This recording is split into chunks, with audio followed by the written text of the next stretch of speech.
your mind. Speak your mind. For all who wish to learn, whatever their color or their creed, ignorance too often abounds, truth too rarely perceived.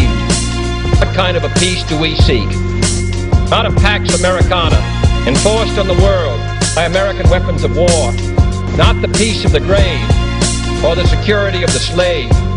Genuine peace, the kind of peace that makes life on earth worth living, the kind that enables men and nations to grow and to hope and build a better life for their children. Not merely peace for Americans, but peace for all men and women. Not merely peace in our time, but peace in all time. I speak of peace, therefore, as the necessary, rational end of rational men. We have no more urgent task. We must re-examine our own attitudes. As individuals and as a nation, every thoughtful citizen who despairs of war and wishes to bring peace should begin by looking inward, by examining his own attitude towards freedom and peace. Too many of us think it is impossible. Too many think it is unreal. But that is a dangerous, defeatist belief. It leads to the conclusion that war is inevitable, that mankind is doomed, that we are gripped by forces we cannot control. We need not accept that view. Our problems are man-made, therefore they can be solved by man, and man can be as big as he wants. No problem of human destiny is beyond human beings. Man's reason and spirit have often solved the seemingly unsolvable, and we believe they can do it again. Practical, attainable peace, based not on a sudden revolution in human nature, but on a gradual evolution in human institutions.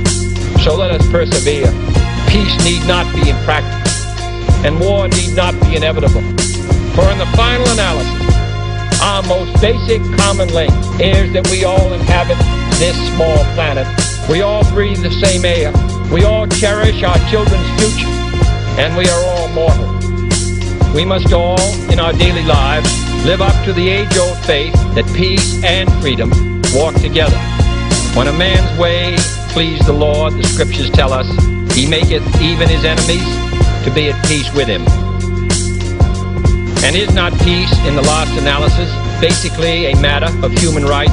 The right to live out our lives without fear of devastation, the right to breathe air as nature provided it, the right of future generations to a healthy existence. So let us persevere. Ignorance too often abounds, truth too rarely perceived. What kind of a peace do we seek?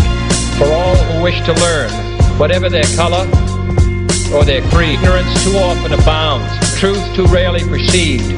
What kind of a peace do we seek?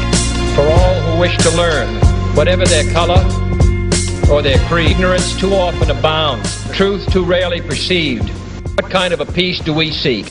For all who wish to learn, whatever their color or their creed.